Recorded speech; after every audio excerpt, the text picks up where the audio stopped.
హల్లెలూయా హల్లెలూయా యేసుకే హల్లెలూయా హల్లెలూయా హల్లెలూయా ఆమేన్. వాక్యం ఇచ్చిన తండ్రికి నీ స్తుతి.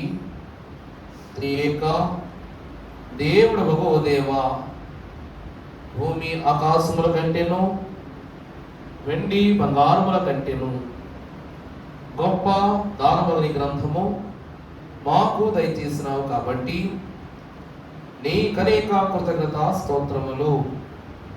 నీవు స్వయముగా మాకు చెప్పవలసిన మాటలని ఈ పుస్తకము ఎందరి మించి నావు కనుక మీకు మా వందములు సమర్పించుకొనుచున్నాము తండ్రి. ఆమేన్. దయచేసి కూర్చోనండి. ఎవ్వారు గమనింపగలరో మన దేవుని మహిమ, ఎవ్వారు వివరింపగలరో. బురగాండ్లు గలవారలు సముద్రపు, బురగాండ్లు గలవారలు సముద్రపు వారను నీళ్ళు చూడకెప్పుడు వాతురు, వారను నీళ్ళు చూడకెప్పుడు వాతురు. ఎవ్వారు గమనింపగలరో మన దేవుని మహిమ, ఎవ్వారు వివరింపగలరో.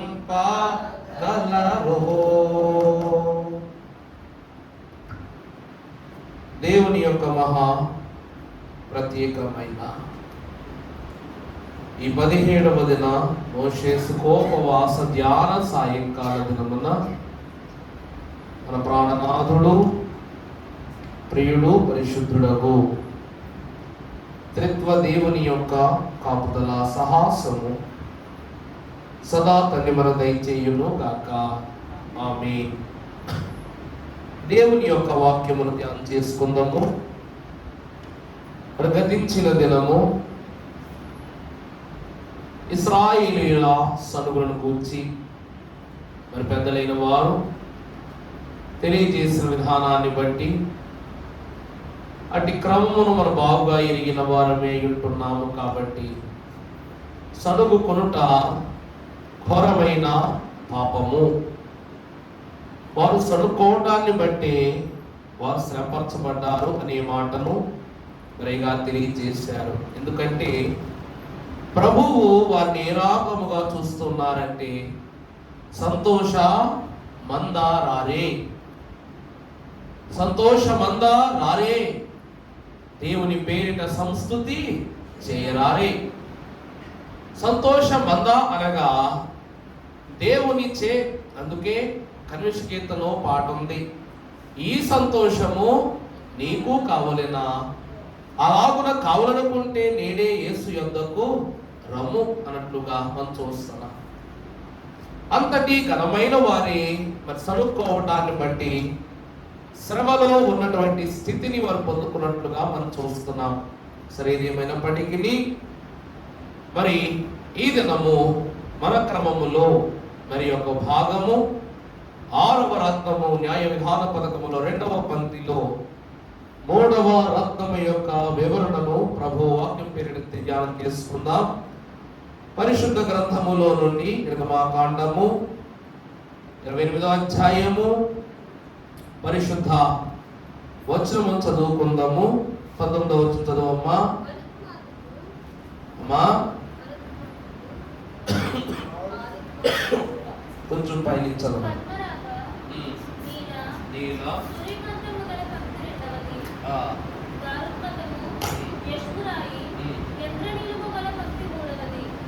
చాలండి. ఈరోజు 6వ రత్నముగా దేవుని యొక్క వాక్యములో మనము ధ్యానించుకొనై ఉన్నది సూర్యకాంతపు రాయి.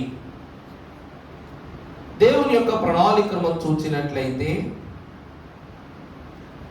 ఈ 6వ రాయియగు సూర్యకాంతము 6వ గోత్రమైన జెబులూను గోత్రమునకు ఇది సాదృశ్యముగా ప్రభువు అనుగ్రహించినట్లు మనం చూస్తూ ఉన్నాము. జెబులూను అను పదమునకు అర్థము నివాసము. జెబులూను అనగా అర్థం ఏంటండి? నివాసము. దేవుని వాక్యములో మనం చూస్తే ఆదికాండము 30వ అధ్యాయము 19వ వచనం చదువుకున్నట్లయితే,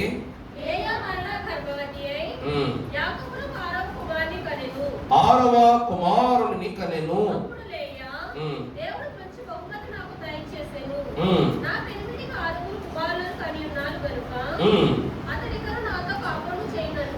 అనుకొని అనగా నాకొక నివాస స్థానము ఏర్పడి ఉన్నదని ఆమె అనుకొని, నా భర్త నాతో కాపురము చేయననుకొని అతనికి జెబులూను అని పేరు పెట్టెను. ఈ జెబులూను వారి యొక్క క్రమాన్ని, వృత్తాంతాన్ని మనం చూస్తే, జెబులూను వారు సముద్ర వ్యాపారులు. జెబులూను గోత్రం వారు ఎవరటండి? సముద్ర వ్యాపారులు. అందుకే అయ్యగారు ఇందాక పాడిన పాటలో చలువ ప్రదేశము వాల్తేరు, జనుల సౌఖ్యార్థంపై దొరలు వాసము చేయు చక్కటి ఊరు అని రాశారు.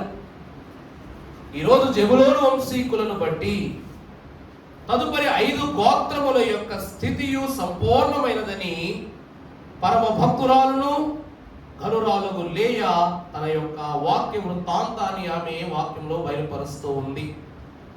దేవుని యందు ప్రియబిడ్డలారా, మనమంటూ ఉన్న విరివి కాదిక ఎప్పటికీ నా పరమదేవుని మందిరమే నా ఇల్లు అంటున్నాం. కాబట్టి ఈరోజు ప్రతి గృహము కూడా దేవుని యొక్క ఏర్పాటుతోనే పరిపూర్ణమవుతుంది. ఈ 6 కుమారుల ద్వారా నా పెనిమిటి నన్ను ఇక నుండి ప్రేమించునని, నన్ను ఆశీర్వాదకరంగా చూచుకొనని లేయా దేవుని సాన్నిధ్యములో విజ్ఞాపన చేయుట మనకు కనబడుతుంది. కాబట్టి ఈ 6 కుమారులతో లేయా యొక్క సంతానము సంపూర్ణమైనట్లుగా మనకు కనిపిస్తూ ఉంది. దేవుని యందు ప్రియబిడ్డలారా, సూర్యకాంతము అను పదమునకు అర్థము వెలుగు లేక ప్రకాశము. ఏమిటండి? వెలుగు లేదా ప్రకాశము అని మనం రాసుకోవచ్చు. పరిశుద్ధ గ్రంథములో మనము చూచినట్లయితే ఈ జెబులూను దేవుని యొక్క మహిమ ద్వారా, దేవుని యొక్క వెలుగు ద్వారా ఈ లోకములోనికి అందింపబడిన వారు. కాబట్టి ఈ వంశము బట్టి తదుపరి 5 అన్నదమ్ములైన వారు కూడా దేవుని యొక్క వెలుగును ఆ గృహములో పరిపూర్ణం చేసుకున్నారు. అవునా కాదండి? ఈరోజు ప్రభు అంటారు, ఎవరికి వారే ప్రార్థించుకుంటే ఏకధన్యత, కుటుంబముగా ప్రార్థిస్తే వంశాభివృద్ధి దీవెన అన్నారు. ఈరోజు ఈ కుమారుని జన్మం ద్వారా దేవుని ప్రకాశమున గృహమంతయు చేరిపోయింది. కాబట్టి అతనికి జెబులూను అని పేరు పెట్టింది. దేవుని కృపను బట్టి మనము చూస్తే ఎవరు దేవుని యొక్క వెలుగును పొందుకొని ఉంటారు అంటే దేవుని యొక్క వాక్యములో మనం చూద్దాం. మత్తయి సువార్త 5వ అధ్యాయము 14వ వచనం చదువుకుందాం. మీరు లోకమునకు వెలుగై ఉన్నారు. అమ్మా, కొండ మీద నుండి పట్టణము మరుగై ఉండనేరదు.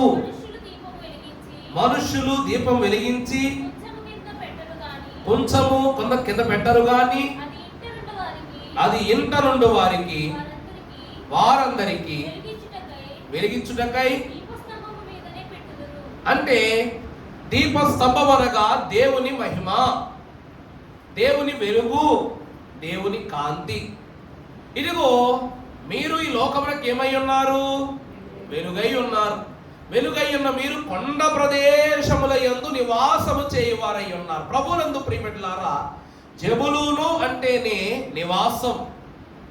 ఈ భూమి మీద అధిక భూభాగమును త్రిత్వదేవుడు ఆ కాలంలో మహాభక్తుడైనటువంటి మోషే ద్వారా భూమిపై అధిక భూభాగమును జెబులూను వంశమునకే అందించినట్లుగా మన వాక్యంలో చూస్తున్నాం. ఎందుకంటే వీరు సముద్ర వ్యాపారులు కాబట్టి. నీకు అర్థమవుతుందా అండి? ఈరోజు విమానాలు తిరగకపోయినా మనం బ్రతకగలం, బళ్ళు లేకపోయినా మనం బ్రతకగలం, కారులు, బస్సులు వగేరా వగేరా రైళ్లు లేకపోయినా మనం బ్రతకగలం. కానీ ఓడల రవాణా లేకపోతే మాత్రం ఏ దేశము బాగుపడదు. అవునా కాదా? నిజమా కాదా అండి? అన్నీ కూడా విమానాల మీద తీసుకొచ్చేస్తారా? రాలేదు. అక్కడ నుండి ఓడల నుండి మహా మహా మహా మన జీవితానికి కావలసిన సౌకర్యాల నుండి అన్ని విషయాలు కూడా సముద్ర తీరానికి వస్తే అక్కడ నుండి తదుపరి రవాణాలు జరుగుతాయి. విలువైనవన్నీ కూడా సముద్రంలోనే, సముద్ర వ్యాపారం ద్వారానే కలుగుతూ ఉంటాయి. మరి ఒకప్పుడు బళ్ళేవి, కార్లేవి, బస్సులేవి, విమానాలేవి. ప్రభు కాలం నుండి కూడా ధోనిలే, ఓడలే. బ్రిటిష్ వాళ్ళ కాలమే కాదు, ఆనాటి నుండి ఈనాటి వరకు కూడా నీటి మీదే ప్రయాణం జరుగుతూనే ఉంది. కాబట్టి ఆ వ్యాపారమే సర్వలోకముల ప్రభువు సముద్రాన్నే వారికి వ్యాపార స్వాస్యంగా ప్రభు ఇచ్చేశారు. సముద్రంలో జరగందేమని చెప్పండి?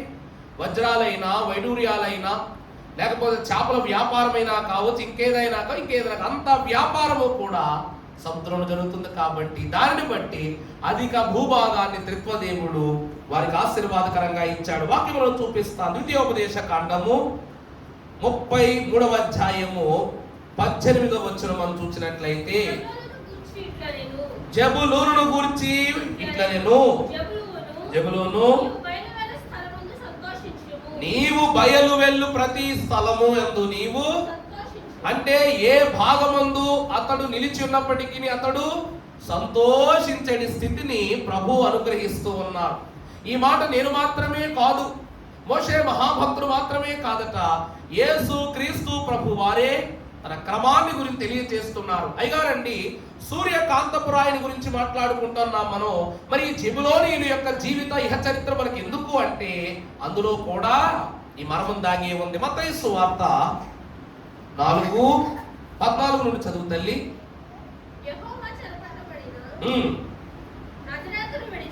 యెహోవా చెరపట్టబడిన యేసు విని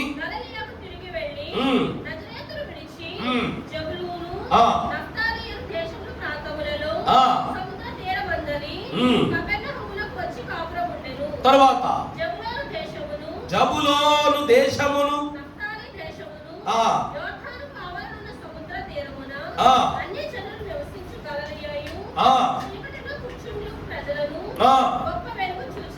ఏమండి, వాక్యములో మీరు ఇప్పటి వరకు చదివినటువంటి భూభాగాల యొక్క వృత్తాంతం చూస్తే జెబులోను దేశమునకు, ఇదిగో జెబులోను నీవు అడుగు పెట్టు దేశము సంతందు నీవు సంతోషించుమని ప్రభు అంటాం మనం చూసాం మోషేను బట్టి.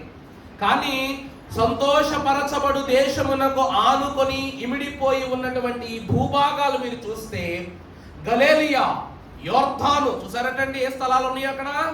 మరి ఇట్టి స్థలాలన్నీ కూడా జెబులోను దేశమునకు స్వాస్యముగా దేవుడు అనుగ్రహించాడు. కాబట్టి ఈ దేశములు ఎప్పుడు ఎన్నడు చూడని గొప్ప వెలుగును చూచిరి. ఉందా లేదా అక్కడ?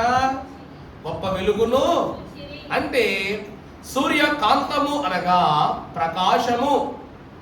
దేవుడే తానే దేవుడయ్యుండి సర్వలోకమునకును తానే వెలుగునందించిన వారై ఉన్నారు. కాబట్టి నన్ను వెంబడించు వారన్నిటికీ చీకట్లో ప్రవేశించని ప్రభు సెలవిచ్చారు.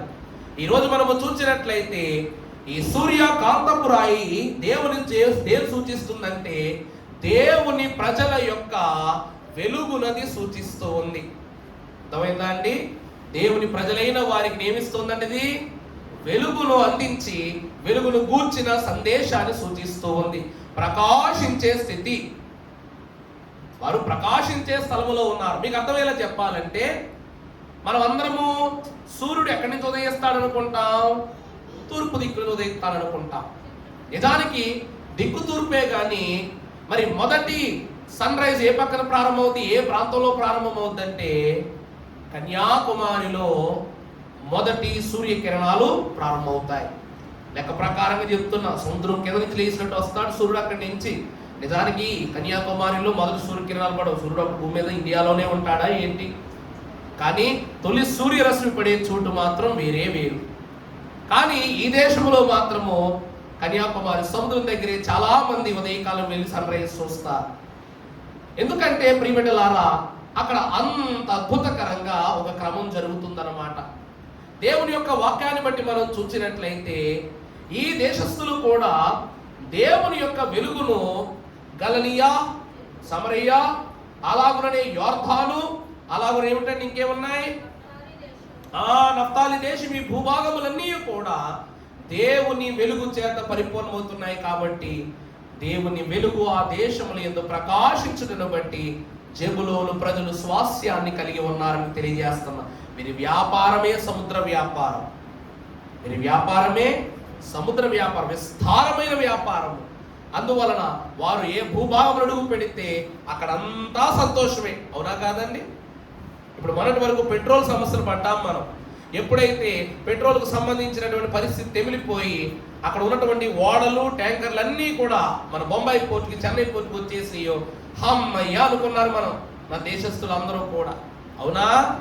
మరి ఇదే పరిస్థితి అనమాట. సముద్ర వ్యాపారం ఆగిపోతే దేశాలు కాదు, లోకాలు ఆగిపోతాయి, పరిస్థితులు ఆగిపోతాయి అన్నట్టే. దాన్ని బట్టి మనం చూసినట్లయితే ప్రియులారా, మొదటిది సూర్యకాంతము అనగా దేవుని ప్రజలను వెలుగు చే ప్రకాశింపజేసే స్థితిని ఇది సూచిస్తూ ఉంది. రెండవదిగా ఫిలిప్పీ పత్రిక 2:15 మనం చదువుకున్నట్లయితే,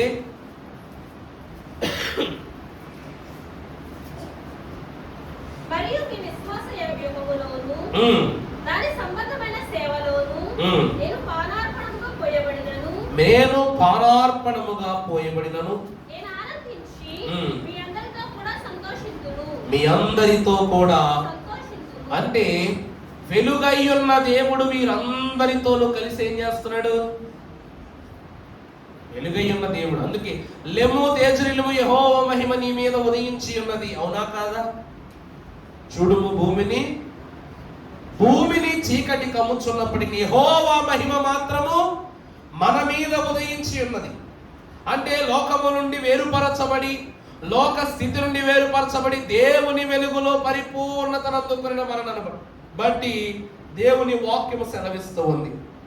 ఈరోజు ఆకాశము విరిగి పడినను, ఆపదలన్నీ ఆవరించినను, అమరేశ్వరుడు యేసుడు అనుదినము నన్ను విడువక నడిపించును గానా నేనేలా భయపడవలెను అని అంటున్నారు అయ్యగారు.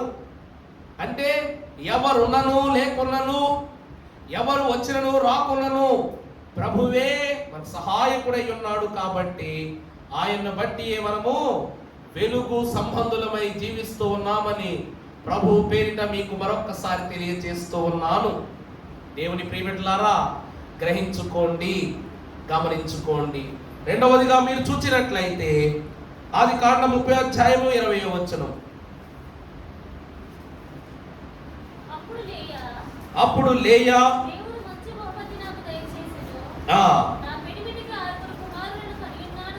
గనుక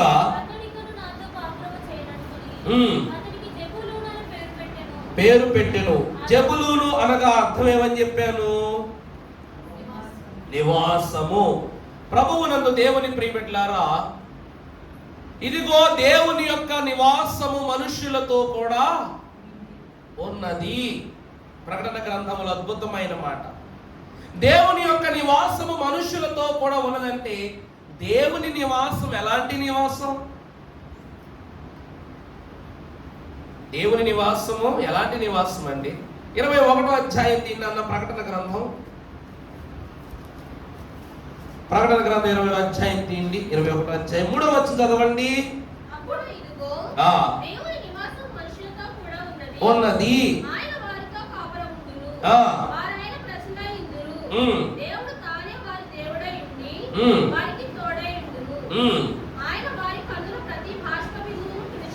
ప్రభువునందు ప్రియబిడ్డలారా, దేవుని నివాసము మనతో ఉంటే మనకు కలిగేటువంటి స్థితులు ఏమిటంటే ఆయనే స్వయముగా మన కన్నుల ప్రతి బాష్ప బిందువును తుడుస్తారు. తర్వాత మరణము అనగా మనకు దాని గురించి ప్రత్యేకంగా మాట్లాడుకోనక్కర్లేదు, అది అందరికీ తెలుసు కాబట్టి అది అక్కడ ఉండదు.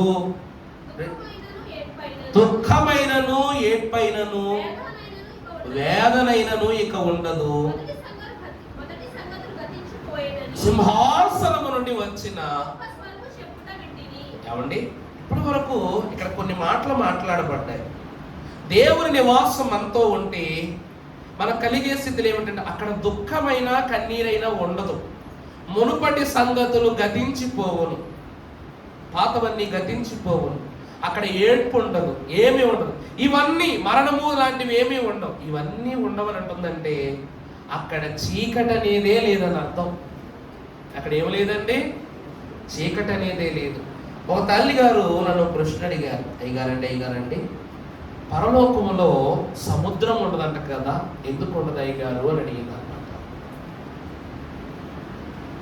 పరలోకంలో సముద్రం ఉండదంట కదండి అయ్యగారు, ఎందుకు పరలోకంలో సముద్రం లేదు? పరలోకములో లేని సముద్రాన్ని దేవుడు భూమిపైన ఎందుకు పునఃస్థాపన చేశాడు? మరి అక్కడ ఏది ఉందో ఇక్కడనే ఉండదు అన్నారు కదా ప్రభువు.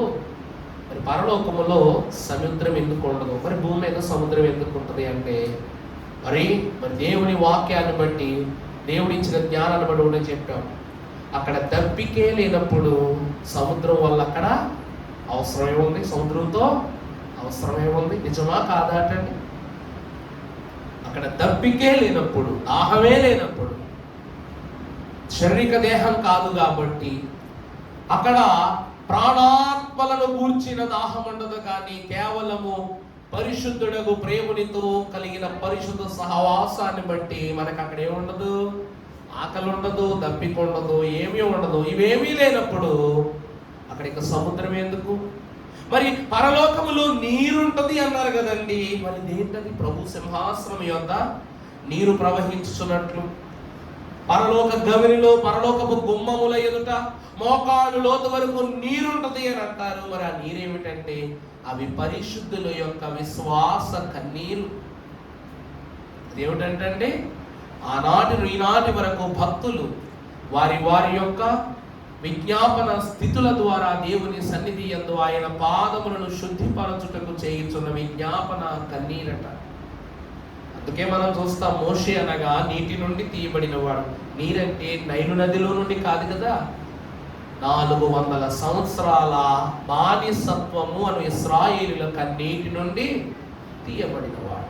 దేవుని కృపను బట్టి దేవుని నివాసము ప్రజలతో, ఆయన మనుషులతో కూడా ఉంటామంటే ఆ నివాసము ఆయన బిడలమైన మనతో ఉండటాన్ని బట్టి ఆయన వారి కన్నుల ప్రతి బాష్ప బిందువును తుడుచునంటే కన్నీరు ఎక్కడ ఉండదు అంటే ఏడ్పు రానప్పుడు నువ్వు వెలుగులో ఉన్నట్ట, చీకట్లో ఉన్నట్ట?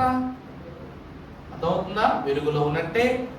రెండవది అక్కడ ఏముండదట?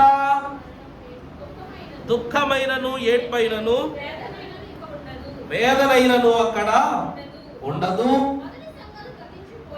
మొదటి సంగతులు అనగా ఈ రోజు మన సంగతులన్నీ కూడా చీకటి స్థితులే. చూడుము, భూమిని చీకటి కమ్ముతూ ఉన్నది. చూడుము, భూమిని ఏం కమ్ముతుందండి? చీకటి కమ్ముతూ ఉంది. అంటే మునుపటి ప్రతి స్థితి కూడా ఎటువంటి స్థితి అంటే చీకటి స్థితులే మనకు కనబడుతూ ఉన్నాయి. అందుకనే ప్రభు అంటున్నారు, దేవుని నివాసము మనతో ఉన్నట్లయితే మన నివాసము వెలుగు కలిగిన నివాసముగా మారి. జెబులోనీయుల యొక్క స్థితిని దేవుడు వెలుగు సంబంధుల నివాసముతో పోలుస్తారు. అంటే దేవుడు ఎవరు అనగా నీతి సూర్యుడు. యేసుక్రీస్తు ప్రభు వారు ఎవరంటండి? నీతి సూర్యుడు. ఈ సూర్యకాంతపు రాయి నీతి సూర్యుడైన యేసుక్రీస్తు ప్రభువును సూచిస్తుంది. కాబట్టి ఆయన యొక్క ప్రకాశము వారి నివాసములో వారితోనే ఉంది. కాబట్టి వారు దీవింపబడిన వారుగా ఉన్నారని ప్రభు పేరిట మీకు తెలియజేస్తున్నారు. రెండవది, జెబులోనీయులు దేవుని నివాసమునకు పాత్రులుగా కనిపిస్తున్నారు. కొరింథీయులకు రాసిన మొదటి పత్రిక 3వ అధ్యాయము 16వ వచనం మనం చదువుకున్నట్లయితే, మీరు దేవుని ఆలయమై ఉన్నారనియు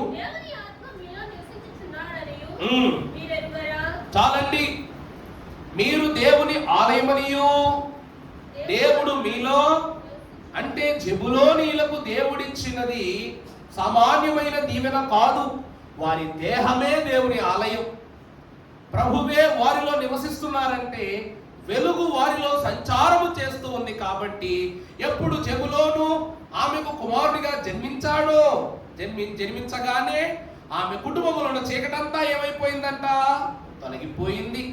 అంతే, ఇక నుండి నా భర్త నన్ను చేర్చుకుంటాడు, నేను సంపూర్ణమైన కుటుంబముగా కట్టబడుతున్నాను, దేవుని నివాసము నా కుటుంబముతో కూడా ఉందని ఎంతో ఆనందపడింది మహాభక్తురాలైన లేయ. అందుకే ప్రియబిడ్డలారా, నివాసము అనగా వెలుగు సంబంధుల స్థలము. ఈరోజు ప్రతి ఇంట్లోనూ కూడా ప్రభు ఉన్నారు కాబట్టి ఆయన యందు విశ్వాసం ఉంచిన మన కుటుంబములో నీతి సూర్యుడు ఉదయిస్తూ ఉన్నాడు. కాబట్టి సూర్యకాంతము కుటుంబము అను నివాసానికి సూచనగా ఉంది. ఇశ్రాయేలీలు వేరు వేరుగా 12 గోత్రాలుగా విభజింపబడినప్పటికీ అహరోను యొక్క న్యాయ విధాన పథకం పైన వారు సహోదరులుగాను కుటుంబముగానే కట్టబడ్డారు. అవునా? జన క్రమాన్ని బట్టి వారు కట్టబడ్డారు, దేవునిలో ఫలిస్తున్నారు. తర్వాత మూడవదిగా మనం చూసినట్లయితే వాక్యములు ఆదికాండం 49:13 మనం చదువుకుందాం. ఓడలకు రేవుగా ఉండును, అతని పొలిమేర సూయిదోను వరకు ఉండును. ప్రభువునందు ప్రియబిడ్డలారా, సముద్రము అనగా లోకం. అలాంటి సముద్ర తీరమునకు మీరు ఎలా ఉన్నారంట? ఓడరేవుగా ఉన్నారట. ప్రభువునందు దేవుని ప్రియ సంఘమైన వారులారా, మార్కు సువార్త 16వ అధ్యాయము 15వ వచనములో పరమ భక్తుడు అంటున్నాడు, సర్వలోకమునకు వెళ్ళి మీరు సర్వలోకమునకు వెళ్ళి సర్వ సృష్టికి మీరు సువార్తను ప్రకటించండి. ఏమండి, నేను ఇక్కడ నుండి అమెరికా దేశం వెళ్ళాలి, విమానంలో వెళ్ళాలి, చాలా సంతోషం. ఆస్ట్రేలియా వెళ్ళాలి, విమానంలోనే వెళ్ళాలి. యెరూషలేము వెళ్ళాలి, విమానంలోనే వెళ్ళాలి. విమానాలు బళ్ళు ఇవి లేనప్పుడు నేను ఎలా వెళ్ళాలి? ఎలా వెళ్ళాలి? ఓడ ద్వారా వెళ్ళాలి.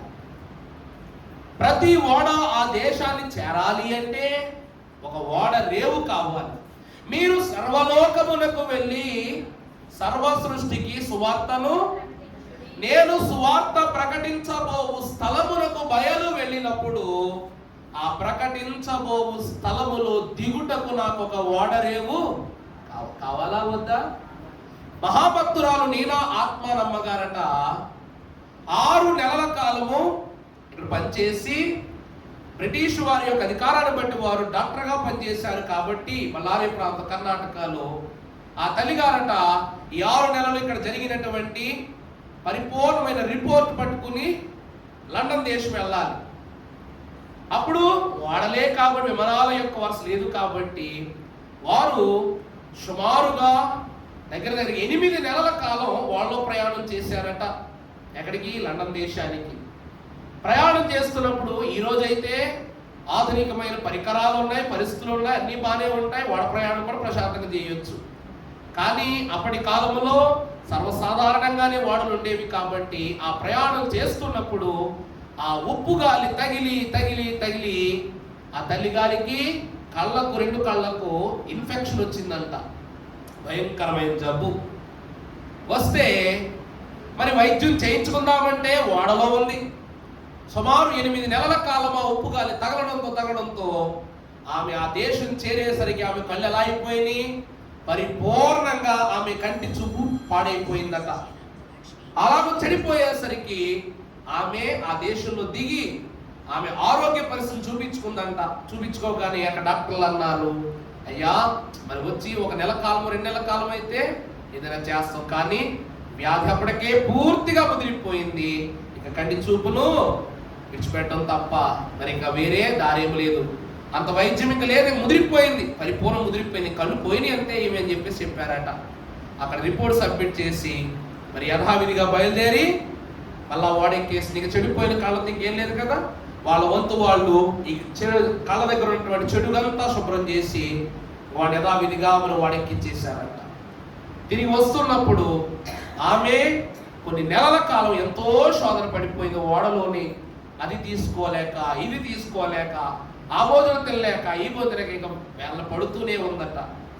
అప్పుడు మహాతల్లి గారు, ఇంతకన్నా నా ప్రాణాన్ని దేవా తీసేసుకోను ఆయన, నీకెందుకు, ఇంత వృద్ధి చేయగలిగే నేను వైద్య వృత్తి చేతిలో ఉండి కూడా నా కంటిని కాపాడుకోలేకపోయాను, నలుగురికి ఆరోగ్యం ఇవ్వగలిగిన నేను నా ఆరోగ్యాన్ని ఎదుర్కోలేకపోయాను, ఇంకెందుకు నాయన నా ప్రాణాన్ని సముద్రంలోనే తీసేసుకో అని చెప్పేసి అన్నట్టు. అప్పుడు ప్రభు ఆమెకు దర్శనంలో మాట్లాడి, నువ్వు నీ వైద్య వృత్తిని విడిచిపెట్టి నా పరిశుద్ధమైన సేవా పరిచర్లకు రావని ప్రభు ఆహ్వానించినప్పుడు ఆమె ఆ రోజు వదిలిపెట్టిందంట స్టెతస్కోపు. అంతే, ఆమె విడిచిపెట్టిన తక్షణమే ఆమె కోల్పోయినదంతయు కూడా కంటికి వెలుగుగా అందించారు ప్రభు. ఏమండి, వెలుగు అని ఎంత ప్రత్యేకంగా జెబులోని వంశాన్ని ఎందుకు ప్రభు తెలియజేస్తున్నారంటే, ఒక్కసారి మీ కళ్ళు మూసుకుంటే మీ దేహములో ఎంత అందమైనదైనా, అందము కాని వస్తువైనా, మీరు ధరించేదైనా ధరించనిదైనా, మీరు చూసే అందమైన లోకమైనా మొత్తం ఏమైపోద్ది, చీకటి అయిపోద్ది. అవునా కాదా? ఒక్కసారి కళ్ళు కానీ పోయినాయి అంటే మీ ఇల్లు ఎంత గొప్పదైతే ఏంటి, మీరు ఎంత అందగాళ్ళైతే ఏంటి, మీ జీవితం ఎంత ఘనమైందైతే ఏంటి, మీరు చూడలేనిది ఏదైనా కూడా చీకటి అయిపోయింది అనుకోండి, ఇంకా ఎంత బ్రతుకుండి మనం ఏమైన వారమండి, నివాసం లేనోళ్ళు కదా. నీ ఇంతటి దేహం అనే ఇంటికి నీ కన్నులకు వెలుగు లేకపోతే ఏమైపోయినట్టే, చీకటి అయిపోయినట్టే. ఆనాడు లోకపు వెలుగును త్యజించింది, పరలోకపు దేవుని వెలుగు కొరకు ఆశగా చేయి చాపింది. దేవుడు దీవించాడు. ఆస్పత్రినే పరిశుద్ధ మందిరంగా మార్చేసింది ఆ మహాగనురాలు. జెబులోనీయులకు కూడా సర్వ సృష్టికి వెళ్ళి సువార్త ప్రకటించుడి అని చెప్పిన దేవదేవుడు ఈ జెబులోనును తొలి ఓడరేవు అంటే సువార్త ప్రకటన అనే మెట్టు దిగేది ఎక్కడంటే జెబులోను వంశీకుల యొక్క ఓడరేవుల యొద్దే. అర్థమవుతుందా అండి? సువార్త పరిచర్య చేయటం లోకమంతటికి ఎక్కడికైనా వెళ్ళొచ్చు, కానీ ఓడరేవు కలిగిన ప్రతి చోట అడుగు పెట్టిన మొదటి భూమి దేని సూచిస్తున్నది అంటే, అడుగు పెట్టగానే అది జెబులోనీయుల యొక్క స్వాస్యంగానే దేవుడు అందిస్తున్నాడు. అంటే దాని అర్థం ఏమిటి అంటే, వాక్యంలో అపోస్తలుల కార్యములు 1వ అధ్యాయము 8వ వచనం చదువుకుందాం. ఒకసారి చదువునన్నా. ఆయనను పరిశుద్ధాత్మ మీరు శక్తి నొందిన కనుక భూదిగంతకముల వరకు వారితో చెప్పెను. అంటే మీరు యెరూషలేము సమరయ దేశముల యొక్క స్థితి యందు మనము కనపరచబడిన వారమే కనబడుతున్నాం, కానీ ఈ లోకములో దేవుని వాక్యం అంటుంది, ఈ సువార్త అని చెప్పబడుతున్నటువంటి పరిశుద్ధాత్మ వారి మీదకు వచ్చినప్పుడు ఈ జెబులోను వారు ఏం పొందుకుంటారంట? శక్తిని పొందుకుంటున్నారంట. ఏం పొందుకుంటారంటండి? శక్తి. ప్రభునందు ప్రియమిత్రులారా, మీరు ఎప్పుడైనా ఒక మాట చెప్తారు, జాగ్రత్త, మరి మీకు తెలుసు అని నేను అనుకుంటున్నాను. చేపలు పట్టుకునే జాలరులు జబ్బులు పడి చనిపోయినట్టు ఎప్పుడేం చూచారా? మీరు ఎప్పుడేం చూచారా? ఎందుకు? ఉప్పు గాల్లో బ్రతుకుతారు వాళ్ళు. రోజు వాళ్ళు బ్రతుకు దినదినగండమే. సముద్రంలోకి వెళితే వస్తారో రారో తెలియదు. వేట లేకుండా వారి బ్రతుకు ముందుకు సాగుద్దో లేదో తెలియదు. ఏదైనా గట్టిగా కాస్త వరద లాంటి సునామీ లాంటిది వస్తే మొట్టమొదటి ఎగిరిపోయేది వారి గృహాలే, వారి కుటుంబాలే. అయినా సరే సముద్ర తీరంలోనే బ్రతుకుతారట. దేవుని ప్రియమిత్రులారా, ఒక మహాభక్తుడు రాశాడు, క్రీస్తును ఆనుకొని ఆయన ప్రేమలో బ్రతుకుచు ఆయన కొరకు ఆశగా కనిపెట్టుకును వారధి గల వారలారా, వారధి గల గనులారా చలవ చలవా అన్నాడట. ఈ చేపలు పట్టుకునే వారు ఎవరంటండి? చలవ చలవా అనుకునేటట్లుగా దేవుళ్ళు జీవించేవారట. ప్రభు ప్రేమను బట్టి చూస్తే దేవుని సువార్త అను పునాది మొదటి మెట్టు, పరిశుద్ధాత్మ యొక్క క్రమం సర్వసృష్టి ఎక్కడికి వెళ్ళాలన్నా కూడా మొదటి శక్తిని పొందుకునే భాగ్యాన్ని జెబులోను నివాసము వారికి దేవుడు అందించిన వాడై ఉన్నాడు. అందుకే పరిశుద్ధాత్మ అనగా వెలుగు, శక్తి అనగా కాంతి. ఆ కాంతిని ఈ వంశీకులకు దేవుడు అనుగ్రహించడాన్ని బట్టి 3వ స్థితిలో ప్రభు వాక్యం అంటుంది, సముద్ర తీరమున నివసించిన జెబులోను సువార్తను ప్రపంచానికి ప్రకటించే స్థితి యందు వీరిని దేవుడు వెలుగుతో నింపిన వాడై ఉన్నాడు. మొదటి సువార్త వెలుగు వీరిపైనే దేవుడు ప్రకాశిస్తూ ఉన్నాడు 3వ స్థితిలో. 4వదిగా మీరు చూసినట్లయితే యాకోబు పత్రిక 1వ అధ్యాయము 12వ వచనం. అతడు శోధనకు నిలిచిన వాడై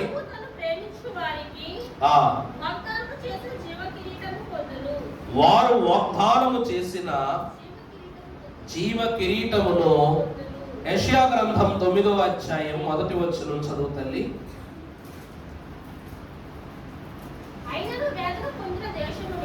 అయినను వేదన పొందిన దేశము మీద మబ్బు నిలువలేదు.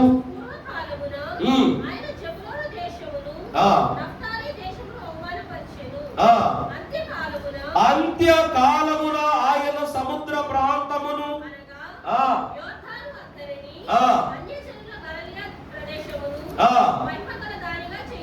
ప్రభువునందు దేవుని ప్రియమిట్లారా, వీరి యొక్క భాగ్యమును దేవుడు సూర్యకాంతితో ప్రకాశింపజేసిన దేవదేవుడే అంత్యకాలమున ఆయన మహిమా అను వెలుగుతో వీరిని ప్రకాశింపచేస్తూ ఉన్నాడు. కారణం ఏమిటంటే ఇందాక చదివారు యాకోబు 1:12. ఏంటన్నమాట? వీళ్ళు ఎవరంట? శోధనను సహించు వారు. ఏమిటి? వెలుగు లేకపోతే అగ్ని తగిలే కొద్దీ ఇనుము గట్టిపడుతుందా లేకపోతే పలచనైపోద్దా? ఇనుము మంట తగిలే కొద్దీ లోహము, ఇదంతా ఎందుకు, ఇనుమైనా ఏదైనా కూడా నిప్పు తగిలే కొద్దీ లోహము బలపడుద్దా బలహీనపడుద్దా? బలహీనపడుద్దా? సాగదీతలుగానే ముక్కలైపోదు కదా, దాని పట్టు పెరిగిపోతానే ఉంటది తప్ప. మీరు ఒకసారి బాగా ఆలోచించండి అమ్మా. ఇప్పుడు పాతబడిపోయిన ఇనుము ఉంది, కాల్చి కొట్టగా దాని రూపు మారి ఆయుధంగా మారిపోతుంది, అవసరత కలిగిన పరికరంగా మారిపోతుంది, విలువైనటువంటి ఆభరణంగా మారిపోతుంది. అంటే అది పట్టుగా మారుతుందా, విలువగాను పట్టుదల కలిగిన మారుతుందా, లేదా బలహీనమైపోతుందా? ఇప్పుడు రైల్వే ట్రాక్లు ఉన్నాయి, రైలు పట్టాల మీద సొయ్యం రైలు వెళ్తానే ఉంటాయి. చెప్పండి, వెళ్తూనే ఉంటాయి. పట్టాలు బలహీనం అయిపోతున్నాయా? వేడి తగలటాన్ని బట్టి. బంగారమును నిప్పులో పెట్టి కాల్చగా అదేమైనా బలహీనం అయిపోతుందా? సరే, అలా కాల్చిన బంగారాన్ని ఒక నీరు ద్రవంగా మారిపోయినప్పుడు దాన్ని తీసుకుని ఇలా నీళ్ళలో పెట్టుగానే కాసేపటికల్లా వెంటనే గట్టిపడిపోతుంది. అవునా కాదా? అంటే దానిలో ఉన్న పటిత్వమైన స్థితిని అది ఇంకా పటిత్వంగా మార్చేస్తుంది. అదే ఐరన్ పట్టుకుని వెళ్ళి రోడ్డు పక్కన పడేయండి, ఓ నెల తర్వాత చూస్తే తుప్పట్టేస్తా లేదా? నువ్వేమీ చేయకుండా వదిలేస్తే అది ఏమైపోద్ది? పాడైపోద్ది. కానీ శ్రమ లేక ఒత్తిడి లేక శోధన అనే వాటితో దాన్ని నలకొడుతూనే ఉంటే ఎలా మారిపోద్దంట? అది ఒక ఉపయోగకరమైన సాధనంగా బలంగా మారిపోతుంది. ఇప్పుడు 6 అంగుళాలు ఓసు తీసుకుని బాగా నలకొట్టి 12 అంగుళాలు ఓసుకని చేయగలమా లేదా? దాన్ని కరిగించి 12 అంగుళాలు ఓసుకని చేయగలవా? ఇప్పుడు అది బలహీనమైనట్ట బలమైనట్ట? చెప్పండి అండి. బలహీనమైనట్ట బలమైనట్ట కాదా? అంటే శ్రమ పెట్టడాన్ని బట్టి భక్తుడు కూడా ఎలా పడిపోతున్నాడు? బలపడిపోతున్నాడు. అందుకే ఈరోజు అంటున్నా, అంత్యకాలము వచ్చే వరకు ఈ జెబులోను గోత్రము వారు శ్రమ పెట్టబడతారు. ఎందుకో చెప్పరండి? ఈ జెబులోను వంశం వారు ఆయుధాలు తయారు చేసేవారంటే ఇశ్రాయేలీలకి. ఆ వచనం కూడా చూపిస్తాను. వాక్యం చదువుకుందాం. ఎఫెసీ పత్రిక 6:11 చదువునానా?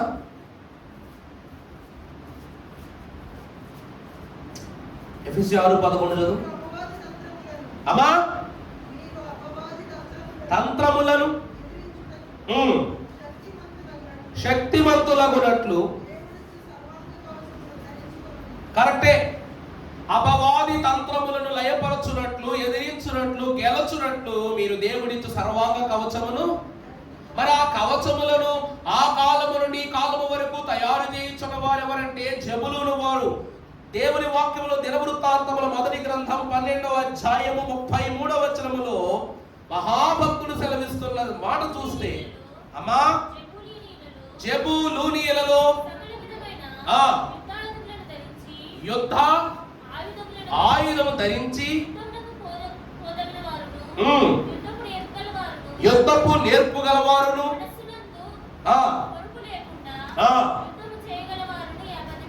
చూసారా? అంటే అంచె కాలం వరకు వీరు శోధన పడుతూనే ఉన్నారు, శ్రమ పడుతూనే ఉన్నారు, యుద్ధాలు చేస్తూనే ఉన్నారు. నిన్నటి దినమున ఇస్సాకారు గోత్రముల గురించి మనం మాట్లాడుకున్న 200 మంది ఇస్సాకారు గోత్రికులైన వారు అధికారములో ఉంటే వారు 50,000 మంది జెబూలూనీయులు వారు ఏం చేస్తున్నారు? ఆదేశించేవారుగా వాక్యంలో కనబడుతున్నారు. ఆయుధ సముదాయము గలవారు వీరు, సముద్ర వ్యాపారము చేయగలవారు వీరు, అధిక భూభాగము గలవారు వీరు, దేవుని నివాసంతో కూడా నిత్యము సహవాసం చేయగలిగేవారు వీరు, స్వార్థలో సాగిపోతున్న వారు వీరు. మరి వెలుగు వీరి చెంతలో ఉండకుండా ఎక్కడ చెప్పండి? వెలుగంతా వీరి దగ్గరే ఉంది. అందుకే 4వ స్థితిలో దేవుడు ఏమంటున్నాడంటే, వీరు శ్రమలు అనే అగ్నిని బట్టి ఎన్నో శోధనలు జయించిన వారు. అందుకే శోధన జయించిన వాడు ధన్యుడు. కాబట్టి దేవుని వెలుగు వీరి యందు నిలిచి ఉంది. వెలుగంటే ఆషామాషి వెలుగు కాదమ్మా. అంత్యకాలములో దేవుని మహిమే వీరికి వెలుగుగా ఉంది. వీరి యందు దేవుని మహిమే వెలుగుగా పనిచేస్తూ ఉంది. 4వ స్థితి సూర్యకాంతము దేనికి గుర్తనగా దేవుని మహిమకు గుర్తయి ఉన్నది. 5వదిగా మనం చూసినట్లయితే కొరింథీయులకు రాసిన 2వ పత్రిక 3:18 త్వరపడమ్మా.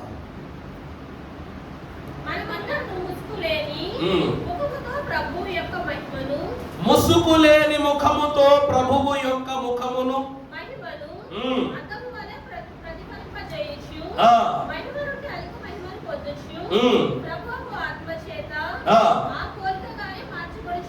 చాలండి.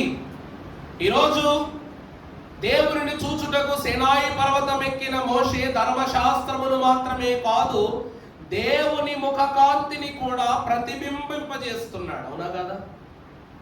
ఆ ముఖ కాంతిని పొందుకున్నాడు. అది అలా పట్టుకుని వచ్చేసాడు కిందకు వచ్చి ఇశ్రాయేలు వైపు చూడగానే, మోషే బాబోయ్ నీ ముఖము తేజస్సుతో వెలిగిపోతుంది, చూడలేకపోతున్నాను, ఆ ముఖమును కాస్తంత ఏదైనా దుస్తుతో కప్పుకున్నాను. చదువు మా మాట చదువు. మళ్ళా ముసుకు లేని ముఖముతో అద్దము వలె ప్రతిఫలింపజేయచ్చు. చాలండి చాలండి. అద్దము లేని ముఖముతో దేవుని మహిమను ప్రతిఫలింపజేయడం అంటే ప్రతిబింబింపచేయటం. దేవుని యందు ప్రియబిడ్డలారా, దేవుని ముఖ కాంతిని పొందుకొనుట ద్వారా మనము దీవింపబడతాం. మనము దేవుని ముఖ కాంతిని పొందుకోవటాన్ని బట్టి ఆ కాంతిని 10 మందికి అందింపజేస్తాం. ఉదాహరణకు దైవజనులు చూడండి. బైబిల్ మిషను ఆకాశమునందు ధవలాక్షరములతో అనగా మహిమాక్షరములతో ఆయన చూచి ఆ కాంతిని ఆయన పొందుకొని ఈ దినమున ప్రార్థన ద్వారా, విజ్ఞాపన ద్వారా, మనవుల ద్వారా ఆయన మనలను ప్రతిబింబింప చేస్తున్నారా లేదా?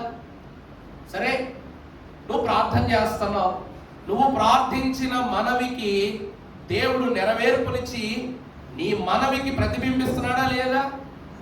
నువ్వు చేస్తున్న మనవిని ఆయన విని ఆలకించి నెరవేర్పు నీకు దయచేస్తున్నాడు అంటే మొర ఆలకించువాడు నీ యందునే ఉన్నాడు, ప్రతిబింబింపబడుతుంది నీ ప్రార్థన.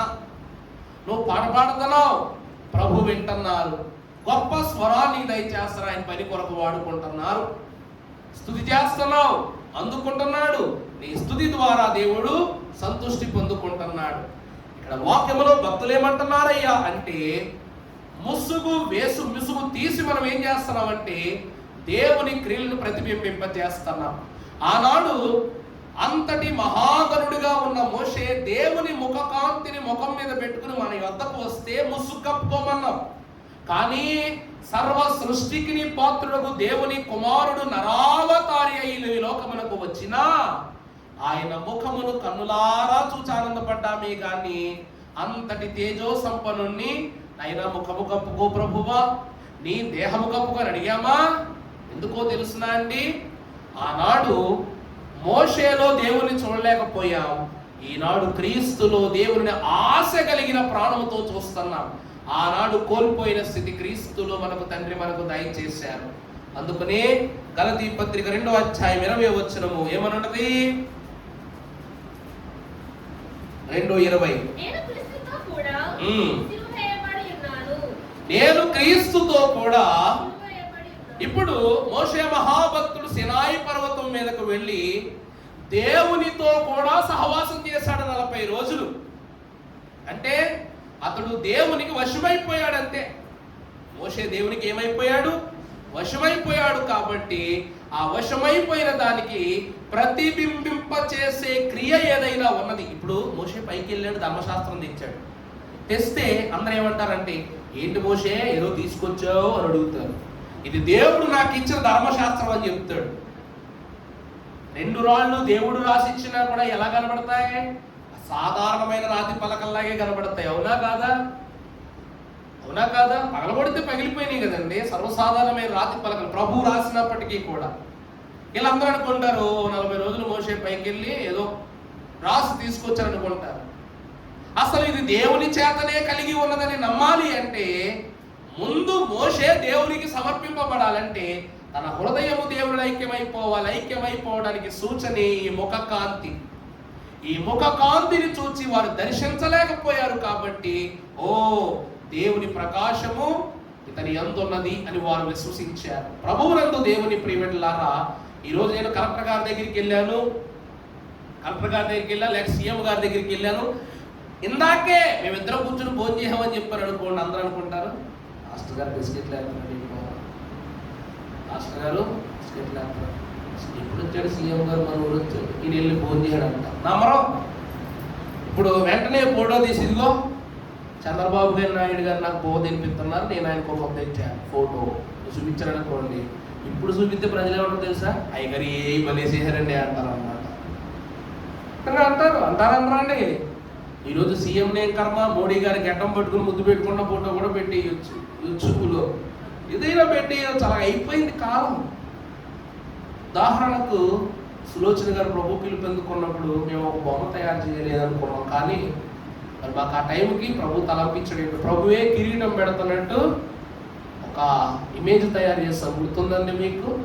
చూసిన ప్రతిసారి కూడా మాకు అనిపిస్తుంది ప్రభువే పిలిచేసుకున్నారు, ప్రభువే నడిపించేసుకున్నారు, ప్రభువే కిరీటం పెట్టి ఆయన సన్నిధిలోనికి ఆహ్వానించుకున్నారని ఎప్పటికీ మేము పిల్లలు మాట్లాడుకుంటా ఉంటాం. దేవుని యొక్క వాక్యం ఏమంటుందంటే ఈ స్థితిని బట్టి ఇంటి ప్రకాశమానమైన అంతస్తుని దేవుడు తన స్వరూపములో జెబులూను వంశములకు ప్రతిబింబింప చేస్తున్నాడు. జెబులూను వంశములకు దేవుడు ప్రతిబింబ చేస్తున్నాడు. కాబట్టి 6వది తన స్వరూపముల తన ముఖ కాంతిని ప్రతిబింబింప చేసే స్థితి. 5వది చివరిగా మనము చూసినట్లయితే ద్వితీయోపదేశకాండం 33:18 జబులూను సాఖారు నీవు బయటకు వెళ్ళినప్పుడు సంతోషించు. బయటకంటే ఎక్కడికి? చుట్టాలింటికా, ఇల్లు దాటి బయటకా, ఆలయం దాటి బయటకా? దేవుని యందు ప్రియబిడ్డలారా, కీర్తనల గ్రంథము 100వ అధ్యాయం 2వ వచనం చాలా పరిచయవంతమైనటువంటి వాక్యం. ఒకసారి ఇతను బయటికి ఎందుకు వెళ్తున్నాడంటే సంతోషముతో యెహోవాను.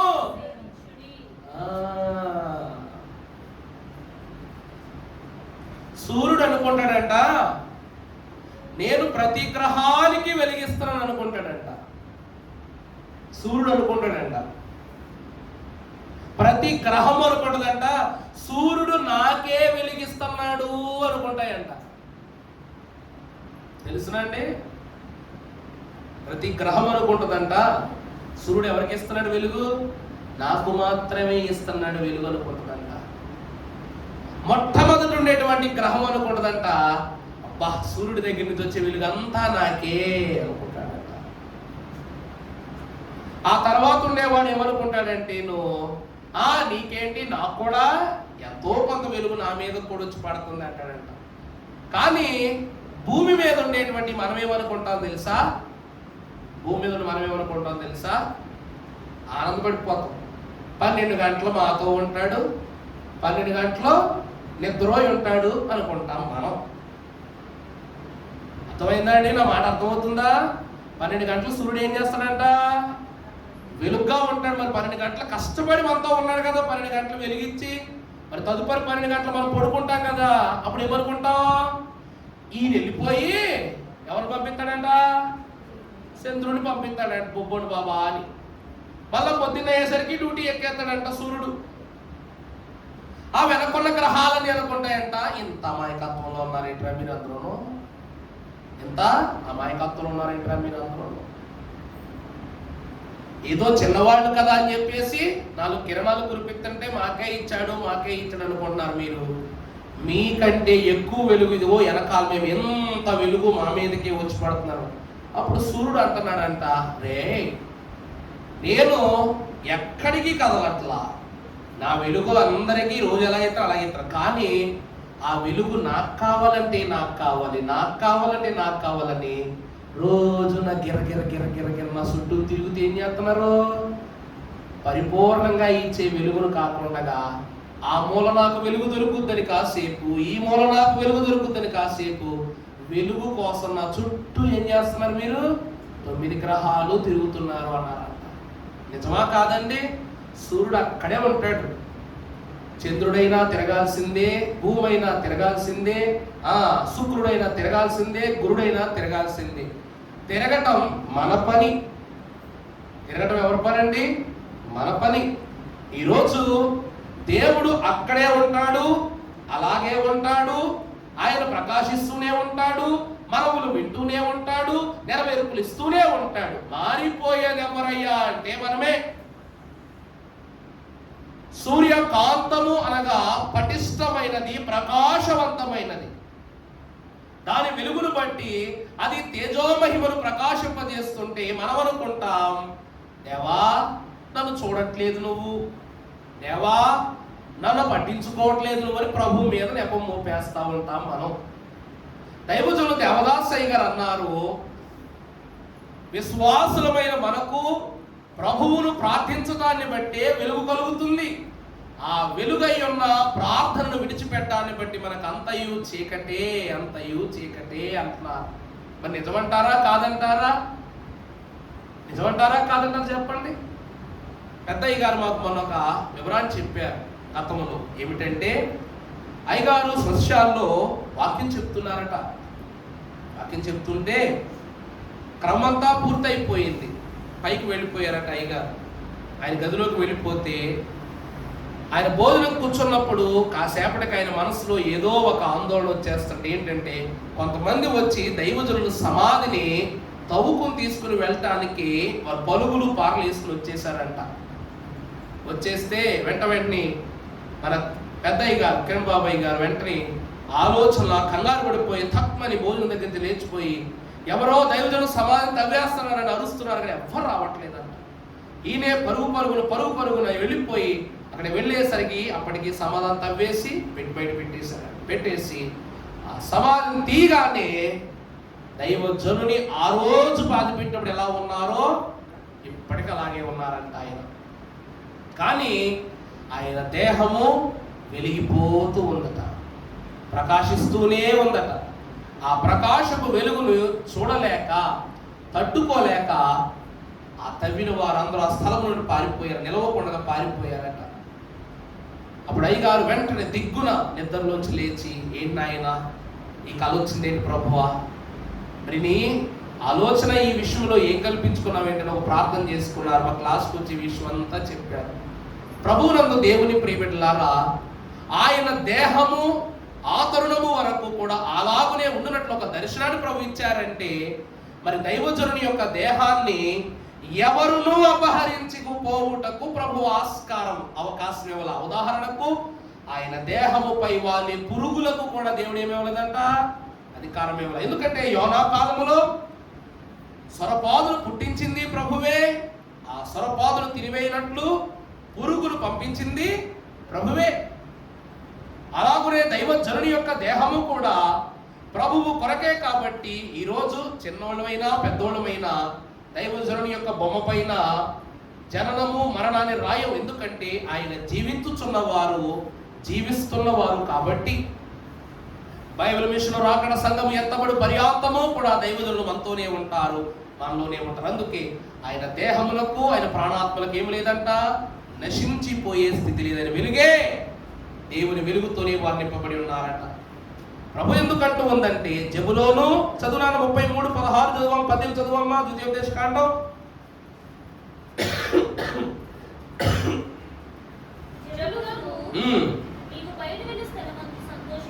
నీవు బయలు వెళ్ళు స్థలమందు, అంటే నువ్వు బయలుదేరి ఏ స్థలానికి వెళతావో అక్కడ సంతోషిస్తావు. మరి కీర్తనకారుడు 102వ అధ్యాయంలో ఏమంటున్నాడు, సంతోషముతో ప్రభువునందు ప్రియమిట్లారా జబులోను నువ్వు బయలు వెళ్ళి సంతోషించుము. నీవు సంతోషించబోయే స్థలం ఏమిటంటే యెహోవాను సేవించు. అవునా కాదండి? ఇక్కడ మహిమ నుండి బయలు వెళ్ళి అధిక మహిమైన దేవుని రాజ్యములోనికి వీరు ప్రవేశిస్తున్నారు. కాబట్టి జెబులోను గోత్రమును త్రిత్వదేవుడు 12,000 మంది యొక్క వరుసలో ఆయన ప్రస్తావించుకున్నాడు. చెప్పాను కదా ప్రారంభంలో, వారు సూర్యుని కాంతితో కాదు దేవుని మహిమ చేత అంత్యకాలమున ప్రకాశించడి వారై ఉంటారు. దేవుని ప్రియమిట్లారా, అట్టి ప్రకాశమైన జీవితము త్రిత్వదేవుడు మనకు దయచేశాడు. కాబట్టి సూర్యకాంతము అనగా ప్రభువు అనగా నా యందు విశ్వాసముంచు వాని యందు నీతి సూర్యుడు ఉదయించును. ప్రభువే ఆయన మహిమను వారిపై ఉదయింపజేశారు కనుక ఇది జెబులోను గోత్రము యొక్క పరిపూర్ణతకు సాదృశ్యము. దేవుడు ఈ రక్తము ద్వారా నిత్యమైన వెలుగును మన యందు ప్రకాశింపచేయును గాక. ఆమేన్. పరిశుద్ధుడగు ప్రభువును తలంచుకో.